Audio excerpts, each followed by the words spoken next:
കടുമണിയുടെ ഉപമ. അവൻ വീണ്ടും പറഞ്ഞു, ദൈവരാജ്യത്തെ എന്തിനോടാണ് സാദൃശ്യപ്പെടുത്തിയിരിക്കുന്നത്? അത് ഉപമ ഉപമ കൊണ്ട് അതിനെ വിശദീകരിക്കൂ. അത് ഒരു കടുമണിയുടെ സദൃശ്യമാണ്. നിലത്ത് പാകുമ്പോൾ അത് ഭൂമിയിലുള്ള എല്ലാ വിത്തുകളെക്കാളും ചെറുതാണ്. എന്നാൽ പാകിക്കഴിയുമ്പോൾ അത് വളർന്ന് എല്ലാ ചെടിയേക്കാളും വലുതാകുന്നു, വലിയ ശാഖകൾ പുറപ്പെടുവിക്കുന്നു. അങ്ങനെ ആകാശത്തിലെ പക്ഷികൾ അതിൻ്റെ തണലിൽ ചേക്കേറുവാൻ കഴിയുന്നു. അവർക്ക് മനസ്സിലാകത്തക്ക വിധം ഇത്തരം അനേക ഉപമകൾ കൂടി അവൻ വചനം പ്രസംഗിച്ചു. ഉപമയിൽ കൂടി അല്ലാതെ അവൻ അവരോട് സംസാരിച്ചിരുന്നില്ല. എന്നാൽ ശിഷ്യന്മാർക്ക് എല്ലാം രഹസ്യമായി വെളിപ്പെടുത്തി കൊടുത്തിരുന്നു. എൻ്റെ ചെല്ല മക്കളെ, ഈ വചനത്തെ കേട്ടതുപോലെ കടുമണിയുടെ ഉപമ, അത് ഒരു ചെറിയ വിത്തായിരുന്നു മക്കളെ. അമ്മ ചെറിയ വിത്തായിരുന്നു. ആ വിത്ത് ഇപ്പം മുള പൊങ്ങി അമ്മ വലിയ ഒരു വൃക്ഷമായി. നിങ്ങൾക്ക് എല്ലാം തണലേകുവാൻ തക്കയായി അമ്മ വളർന്നു. അപ്പോൾ എൻ്റെ ചെല്ല മക്കളെ, അമ്മയ്ക്ക് വിശ്വാസമുണ്ട്, അത് വളരും. അമ്മ വളരും. നിങ്ങൾക്കെല്ലാം തണലേകുവാൻ തക്കയായി അമ്മ വളരും. എന്ന് വെച്ചാൽ അമ്മയ്ക്ക് അത് വിശ്വാസമുണ്ട്. അതാണ് മക്കളെ, കടുമണി പോലുള്ള വിശ്വാസം. അമ്മയ്ക്ക് അത് വിശ്വാസമുണ്ട്.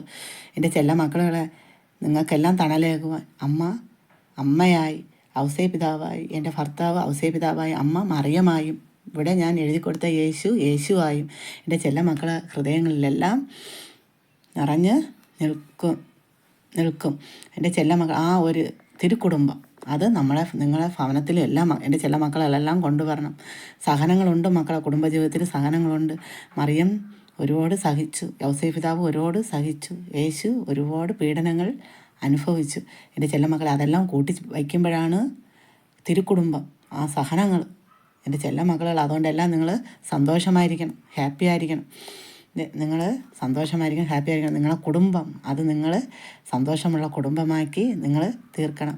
മക്കൾക്ക് വചനത്തിൻ്റെ വിത്ത് പറഞ്ഞു കൊടുക്കണം. മതപഠനം പഠിക്കാത്ത മക്കളെല്ലാം പഠിപ്പിക്കണം മക്കളെ. അതിന് നിർബന്ധിച്ച് പറഞ്ഞു വിടണം. അല്ലെങ്കിൽ അവർക്ക് വചനം പഠിച്ചില്ല എങ്കിൽ അവർക്ക് ദൈവത്തിൻ്റെ സ്നേഹം മനസ്സിലാവില്ല. അവർ വളരുമ്പം ഒരു 10, 15, 20 വയസ്സൊക്കെ ആകുമ്പോൾ നമ്മളെ അടിക്കാനൊക്കെ അവർ മുതിരും. അത്രയ്ക്ക് അവർക്ക് വചനം പഠിക്കുന്ന പിള്ളേർ ദേഹത്തോടും ഇല്ല. അവരമ്മയും അപ്പനെയും അവരെപ്പോഴും ബഹുമാനിക്കും. എൻ്റെ ചെല്ല മക്കളെ, അതുകൊണ്ട് കുടുംബജീവിതം അത് നിങ്ങൾ സന്തോഷമായിരിക്കണം. ഗൾഫിൽ ഇരിക്കണം എല്ലാ മക്കൾക്ക് വേണ്ടി അമ്മ പ്രാർത്ഥിക്കുകയാണ്. നിങ്ങളെല്ലാം നല്ല മക്കളായി എഴുതി ഇപ്പോൾ ചെയ്യണം. ജോലി പിന്നീട് നമുക്ക് ചെയ്യാൻ പറ്റില്ല. ചിലപ്പോൾ നമുക്ക് ജോലി ഇല്ലാതെ കിടക്കേണ്ടി വരും. അതുകൊണ്ട് അവസരങ്ങൾ കിട്ടുന്നത് പാഴാക്കാതെ എൻ്റെ ചെല്ല എല്ലാവരും ജോലികൾ ചെയ്യണം, നല്ല മക്കളായി തീരുവാൻ. വീട്ടിലും അമ്മയ്ക്കൊക്കെ അത് നിങ്ങൾക്ക് കൊടുക്കാൻ പറ്റണം, കൊടുത്തിട്ട് ബാക്കിയെല്ലാം നിങ്ങൾ സൂക്ഷിക്കുക. പൈസ കളയാതെ സൂക്ഷിക്കുക. നിങ്ങൾക്ക് ആവശ്യമുള്ളതെല്ലാം നിങ്ങൾ ജോലി ചെയ്യുക. ജോലി ചെയ്താലേ നമുക്ക് എന്ത് ചെയ്യുമോ, നമുക്ക് സാമ്പത്തികമായി പൈസകളെല്ലാം കിട്ടും. നിങ്ങളെ കടഭാരങ്ങളെല്ലാം തീരട്ടെ എൻ്റെ ചെല്ല മക്കളെ. സങ്കടത്തിൽ കരയുന്ന മക്കളെ കണ്ണീരെല്ലാം ദൈവം തുടയ്ക്കും മക്കളെ. വചനം അത് നിങ്ങൾ ഹൃദയത്തിൽ, നിങ്ങൾ അടുത്ത് പള്ളികളുണ്ടെങ്കിൽ പോകണം മക്കളെ. അത് ദിവ്യകാരുണ്യ ഈശോയെ നമ്മൾ സ്വീകരിക്കുമ്പോൾ നമുക്ക് കുറച്ചൊക്കെ പ്രശ്നങ്ങൾ നമുക്ക് മാറും. നമ്മൾ സന്തോഷമായിരിക്കും. നമ്മൾ വിചാരിക്കുക അത് നിസ്സാരമെന്ന്. അത് ഉള്ളിൽ കടന്നു വേണ്ട ഈശോ ദൈവം തന്നെ മക്കളെ. അത് ദൈവം തന്നെ. അതങ്ങനെ നമ്മൾ വിചാരിച്ചാൽ നമ്മളെ ഹൃദയത്തിൽ വരുന്നത് അത് ദൈവം തന്നെ. എൻ്റെ ചെല്ല മക്കളെല്ലാം സന്തോഷമായിരിക്കണം, ഹാപ്പി ആയിരിക്കണം. നിങ്ങൾ കുടുംബം അതിനെ നിങ്ങൾ സ്നേഹിക്കണം. എല്ലായിടത്തും എന്ന് വെച്ചാൽ ലോകം മൊത്തം എല്ലാ മക്കളും ഇപ്പോൾ അമ്മരെ ഇത് കാണുന്നുണ്ട്. നിങ്ങളെല്ലാം സന്തോഷമായിരിക്കണം. എൻ്റെ ചെല്ല മക്കളെല്ലാം സന്തോഷമായിരിക്കണം, ഹാപ്പി ആയിരിക്കണം. ദൈവം അത് സ്നേഹമാണ് മക്കളെ. സ്നേഹം അത് ദൈവം. അത് സ്നേഹത്തിനെ നമ്മൾ വീട്ടിൽ കൊണ്ടുവരുമ്പോൾ നമുക്ക് ദൈവമായ സ്നേഹം എന്ന് വെച്ചാൽ വചനം അത് സ്നേഹം, അത് ദൈവം എന്ന് വെച്ചാൽ വചനം പറഞ്ഞു കഴിഞ്ഞാൽ ഓരോ വ്യക്തികൾ വൈദികരൊക്കെ നമുക്ക് ദൈവമാണ് മക്കളെ. അവരിൽ കൂടി നമുക്ക് ആര് നമുക്ക് വചനം പറഞ്ഞു തരുന്നു അവരൊക്കെ വൈദികരിൽ കൂടി ഒക്കെ നമുക്ക് ഓരോന്നും നമുക്ക് ദൈവം വചനമാണ്, വചനത്തിൻ്റെ വിത്താണ് നമുക്ക് പറഞ്ഞു തരണത്. എൻ്റെ ചെല്ല മക്കളെല്ലാം അവർക്ക് 1ാം സ്ഥാനം കൊടുക്കണം. വൈദികർക്ക്, സിസ്റ്റർക്ക് എല്ലാവരെയും ബഹുമാനിക്കണം മക്കളെ. ടീച്ചറിനെ എല്ലാ മക്കളും ബഹുമാനിക്കണം. എന്ന് വെച്ചാൽ ഒരു ഗുരുവിനെ നമ്മൾ ബഹുമാനിക്കുമ്പോൾ നമുക്ക് അതിന് ഒരുപാട് അനുഗ്രഹങ്ങൾ നമുക്ക് കിട്ടും മക്കളെ. എൻ്റെ ചില മക്കൾ പഠിക്കണ മക്കളെല്ലാം നന്നാ പഠിക്കുക, അമ്മയും പപ്പയും വിഷമിപ്പിക്കാതെ നന്നാ പഠിക്കുക. പഠിത്തമാണ് നമുക്ക് രക്ഷ മക്കളെ. അമ്മ പറഞ്ഞു തരികയാണ്, പഠിക്കുക. എല്ലാ മക്കളും ശക്തമായിട്ട് പഠിക്കുക. അമ്മയും പപ്പയും പറയണത് അനുസരിച്ച് നിങ്ങൾ പഠിക്കും മക്കളെ. അവർ നമ്മളെ ഒരിക്കലും മക്കളെ നശിപ്പിക്കാൻ പറയുമോ? ഒരിക്കലും പറഞ്ഞു തരില്ല. യുവജനങ്ങൾ പ്രത്യേകം ശ്രദ്ധിക്കണം. സ്നേഹം എല്ലാം പിന്നീട്, സ്നേഹമോ പ്രേമമോ എന്തെങ്കിലും ഉണ്ടെങ്കിൽ അത് പിന്നീട് മക്കളെ. ആരെയും സ്നേഹിക്കരുതെന്ന് അമ്മ പറയില്ല. പക്ഷേ നിങ്ങൾ പഠിച്ചൊരു ജോലി വാങ്ങിച്ചിട്ട് നിങ്ങളെ സ്നേഹിച്ച് കല്യാണം കഴിച്ചോളൂ.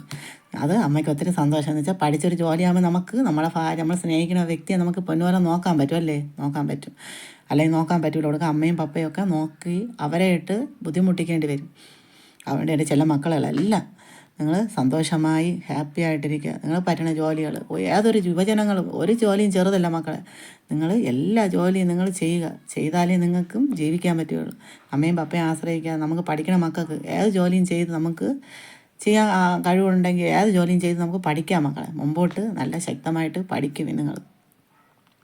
എൻ്റെ ചില മക്കളെല്ലാം എല്ലാ അനുഗ്രഹവും നിങ്ങൾക്ക് കിട്ടട്ടെ. അമ്മ പ്രാർത്ഥിച്ചുകൊണ്ട് അമ്മ നിർത്തുകയാണ്. എൻ്റെ ചില മക്കളെല്ലാം കരുണയുടെ സഹായം ചെയ്യണേ. എൻ്റെ ചെല്ലങ്ങളെല്ലാം അമ്മ വഴി ചെയ്യണേ.